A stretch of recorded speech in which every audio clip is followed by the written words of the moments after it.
Hi everyone, and welcome to the next episode in my fall series. I have a link to the playlist in my description box below in case you missed any previous videos. Today is also in collaboration with some very good friends of mine here on YouTube. Every other month we do a DIY challenge called What's on My List. This month I sent my list to Nadia at DIY with Nadia, and I am receiving my list from Lisa Marie at Crafting My Best Life with Lisa Marie. I will have a link to the playlist in my description box below. What we have to do is they will send us a list of 2 items as well as 1 department, and we have to use all 3 of these in one DIY. Now I've already received my package from Lisa Marie. We're going to save this project for last, but for right now, let's go ahead and get started on our other projects. For this project, I'm using one of Dollar Tree's climbing vine trellises. They come in a package of 2. I'm going to use a pair of wire cutters and cut all of those outside edges off until nothing is left except for that center piece, and it's going to look like a ladder. Then I'm going to use some of Waverly's chalk paint in the color Truffle and give this one good coat over this entire piece. Using some of Dollar Tree's leaf wood cutouts, I'm going to use 4 of these, fill in each one of those holes with some wood filler, and once that dries, sand them down nice and smooth. I'm going to give each one of these a different color of paint. On one, I'm using a watered down brown acrylic paint mixture. On the second one, I'm going to use a spiced pumpkin acrylic paint. On the third one, I'm going to add a little bit of yellow to that spiced pumpkin to tone that orange down a little bit. And I'll paint the third one with that. And for the fourth one, I'm going to give it a coat of Waverly's chalk paint in the color Celery. I'm also using some of Dollar Tree's wood letter cutouts to spell out the word fall, and I'll give each one of these 2 coats of white chalk paint. Now once everything dries, we can put our piece together. I'm going to line each one of those leaves up going in opposite directions on the ladder. Once I have those in place exactly where I want them, I'm going to attach them to the ladder itself using some hot glue. Then I can attach each one of those letters directly in the center of each one of the leaves. So I just like to set it there to make sure everything's going to be lined up, and then I can hot glue each one of these letters down. Now this was a very easy DIY to do, but I love how it turned out. It is so beautiful with all these different colored leaves on it, and you could really set this anywhere to spruce up any of your fall decor. I would love to know what you guys think of our first project in today's video. For the next project, I'm using one of Dollar Tree's house-shaped decor pieces. I'm going to pop the back of it off and then remove any of the paper that's left on the back of the frame using some sandpaper. And I'm also going to peel the paper off of the backing itself, and if all of it doesn't want to come off, I'm just going to sand that down. I'm going to paint the frame itself using an acrylic paint in the color Brown Oxide, and I am painting the entire frame front and back. I'm also using a piece of scrapbook paper from Hobby Lobby in this beautiful cotton design. I'm going to trace the backing out and then cut that down. Attach the scrapbook paper to the backing using a glue stick. You really want to make sure you get those outside edges so your paper doesn't peel up. Once the paint has dried on the frame itself, I'm going to attach the backing using some hot glue and hold that in place until the hot glue sets up. I'm using 3 different size styrofoam pumpkins, 2 of which are from Dollar Tree and 1 I had in my stash. I'm going to remove the stems and then cut each one of these down. I'm cutting a little less than half of that off. And then I've already loved the color of the white and the orange, but I want to paint this other one a different color, so I'm going to put that on a barbecue skewer to help me paint it easier. I'm using Waverly's chalk paint in the color Celery, and I'm going to give that 2 coats. Then I can attach each one of these styrofoam pumpkins inside the frame using some hot glue, stacking them on top of each other. Then I'll take the stem from one of the pumpkins and I'm going to give it a coat of truffle chalk paint. And once that dries, I'm going to attach it to the top of the smallest pumpkin. Then using some Spanish moss from Dollar Tree, I'm going to pull some of that out until I know I have enough or I like the way it looks in between the bottom two pumpkins. And then I'll attach that with some hot glue as well as some in between the top two pumpkins.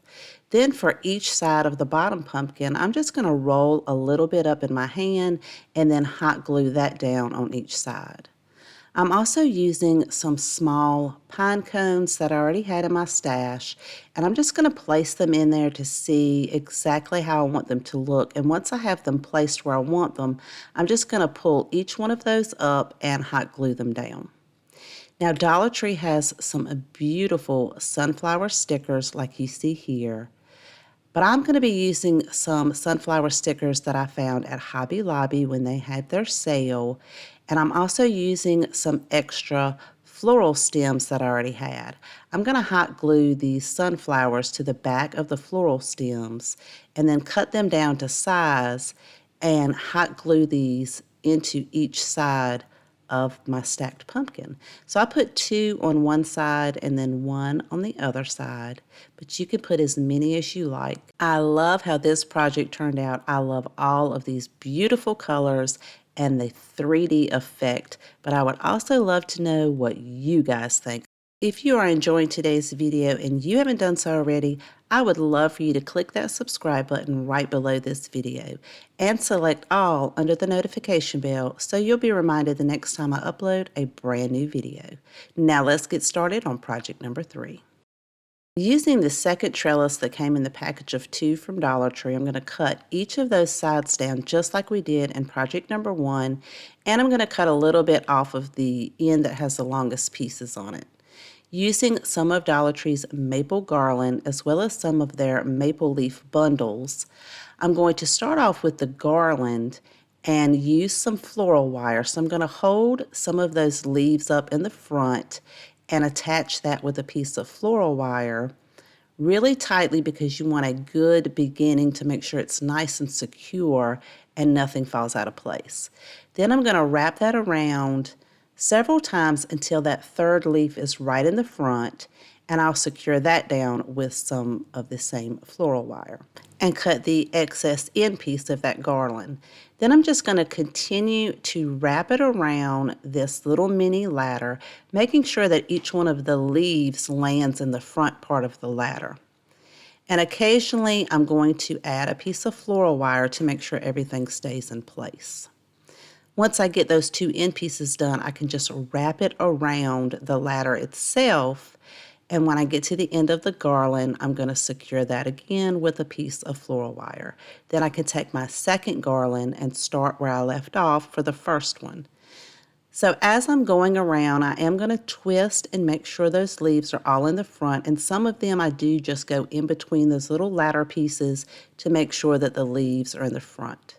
This is going to take 4 of those maple garlands from Dollar Tree to get it nice and full. Then I'm going to cut the maple leaf bundle stems off of the bundle and add a couple of these at the top and the bottom to give it a little bit of a variation of color. I'm just going to take the stem itself and I wrapped it around some of the pieces in the back and secure that with some floral wire. And if you have any bare spots, you can fill it in with those leaves as well. Then you'll want to go back and make sure you take your wire cutters and cut all of your excess floral wire off and tuck it down to make sure it doesn't scratch anything. Then you want to fluff all of your leaves out, and we're going to create a bow using a chenille stem, some beautiful plaid ribbon that I found at Dollar General, and some burlap ribbon from Dollar Tree. So I'm going to cut down 20-inch lengths and 10-inch lengths of both the plaid and the burlap. So I started off with 2 plaid 20-inch, 2 burlap 20-inch, and then 3 of the 10-inch of each piece. But I do end up using 4 of the 10-inch plaid and 2 of the 10-inch burlap. You're also going to need a zip tie. Folding each one of the 10-inch pieces of ribbon in half to create a loop, pinch it together with your fingers and hold it in one hand.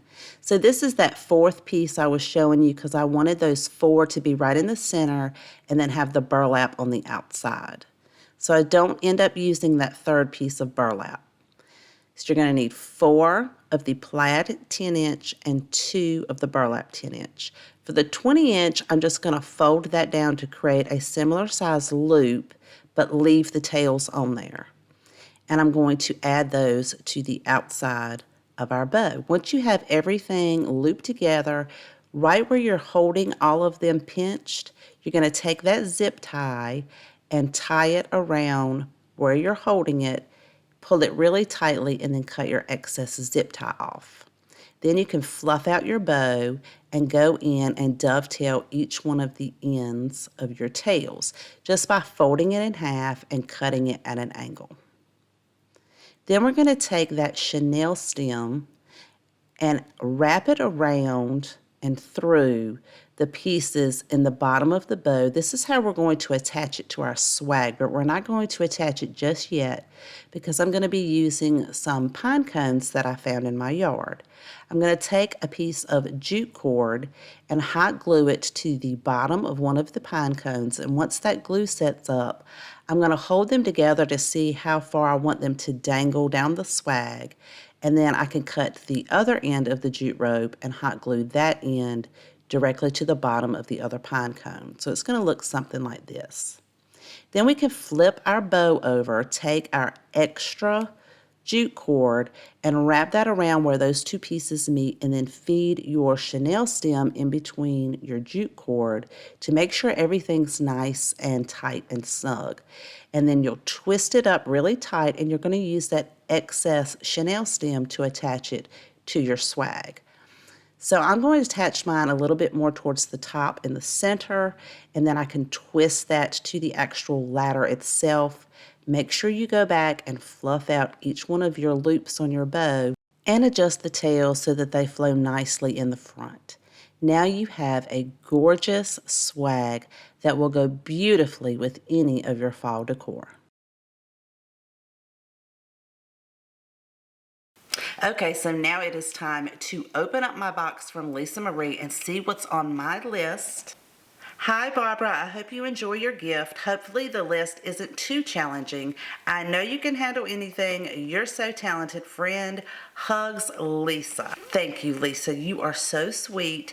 My shopping list is gift bag or box, vase or jar, and bathroom section. This may be a bit challenging, so I'm going to have to put a little bit of thought in this because I need to check out their gift bags and bathroom section. I already have some vases and jars, but let's see what we can come up with. Lisa Marie also sent me a gift, so let's see what it is. Oh my goodness, it is a Ray Dunn beaded garland. It is absolutely gorgeous. It says Haven. It is so beautiful. I love these colors, the green and white. Oh my goodness, it's so gorgeous. Thank you so much, Lisa Marie. You are so sweet. Thank you. Now let's head on over to Dollar Tree and get the items that are on my list.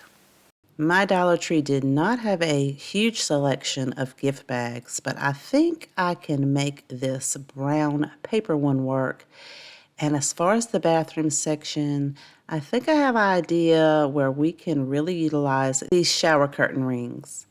I'm using this glass jar that I had in my stash, and I'm going to give it 2 coats of white chalk paint. And I'm also going to make sure I paint a little bit down the inside top portion and the rim.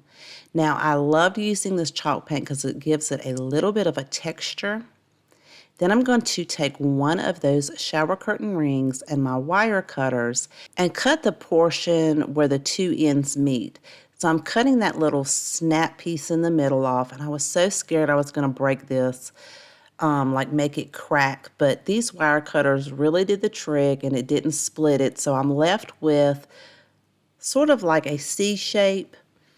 Then I'm going to take some jute rope and hot glue that to one end of the shower curtain ring, and then very tightly wrap this around and squeezing it together to make sure I don't have any gaps. So you'll only need to use the hot glue at the beginning and the end of adding the jute rope. So it should be looking something like this when you get finished. Then I'm going to take the gift bag and I'm going to cut out one layer of the gift bag, so just one side, and I'm using one of Dollar Tree's wood pumpkin cutouts, and I'm going to trace that onto the gift bag. Then I can cut that down, and I'm also going to use some of that leftover cotton scrapbook paper that we used in the previous project, line my design up where I want it on the pumpkin, and then I'll trace it out, but I'm going to cut it smaller than what I traced so that we can lay this directly on top of the brown gift bag. I'm going to Mod Podge that onto the brown gift bag and allow that to dry. I think this just gave it a really beautiful border to that scrapbook paper. Now I can attach my handle to the glass jar, and I'm using hot glue to attach it, but for a more permanent hold, I definitely recommend using E6000, but I know I'm not going to be picking it up by the handle, so hot glue is okay for my project.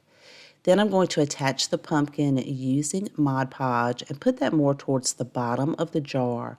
Then I'm going to blend in a little bit of that Mod Podge around it to make sure that all of the sheen kind of matches and everything's blended in nicely. Once that dries, you can put some of your favorite fall florals in there. And I think this project turned out really pretty. I love the brown and the white, and then the florals give it that beautiful pop of color. You guys let me know how I did on my DIY challenge. And don't forget to check out the playlist in my description box below. If you have a favorite out of today's video, please let me know in the comments down below. I always love to know which one is your favorite. If you enjoyed today's video, please make sure to give me a thumbs up. Thank you so much for taking time out of your day to spend with me. Please take care, and I will see you guys next time.